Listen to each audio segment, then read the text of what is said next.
عليكم walaalayaal waa idin salaamay dhamaantiin maanta waxaan rabaa inaan video-gaasi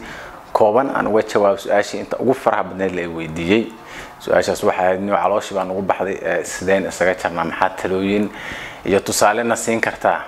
in badan ayaan ka warwareegsaday maxaa yeelay su'aashaas waxay u baahan tahay cilmi baaris fara badan iyo waqti fara badan mana aan mid looga hadli karo hal video oo kaliya su'aashu waxay ahayd caloosha oo ugu baxday sideen isaga jari karaa marka koowaad waxaan rabaa inaan ka hadlo laba qodob oo aad isaga jari kartid tan koowaad waxa weeye cuntada baasho cuntada ku soo baxday cuntada bisana lagu jari karaa tan labaad waxa weeye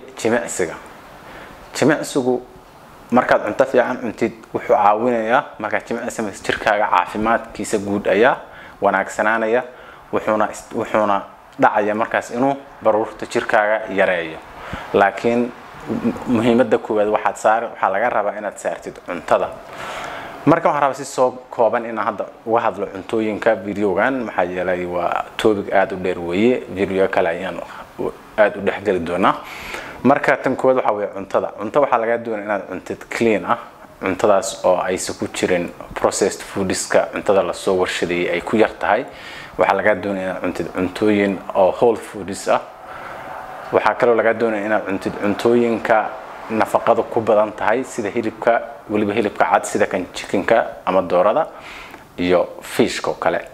sidoo kale waxa laga doonayaa inaad cuntid ansalaatada iyo khudaarta waxa laga doonayaa inaad iska yareysid waxyaabaha cuntooyinka la process gareeyay khaasatan kuwa sonkorta ku badan tahay sidoo kale waxa laga doonayaa inaad iska yareysid bariiska iyo pastada sidoo kale waxa laga doonayaa inaad aad uga fogaatid cuntooyinka ay ku badan tahay fatiska iyo saliidda cuntooyinka ay ku badan tahay waxyaabaha dufanka faraha badan leh inaad ka fogaatid tan kale oo ka hadal raba waxa weeye jimicsiga in fara badan waxa la weydiino jimicsiga ayaan sameeyaa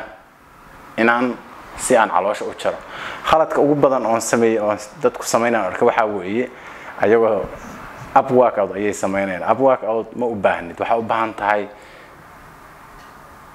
exercise good waxa u baahan tahay inaad jirkaaga guud baruurta ka dhintid ka hor inta la arkin abiskaaga marka su'aasha kale exercise kale iga weydiiyo ama jimicsiga ama gym kale iga weydiiyo waxa weeye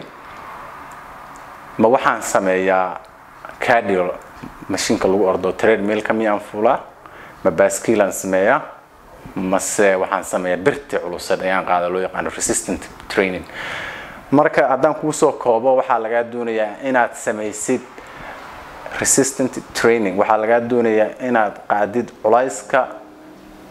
midka awoodaadu inta ay gaarto waxa laga doonayaa inaad qaadid birta culus cardio muhiim ma aha sababtoo ah markaad qaadid birta culus ama resistant training aad sameysid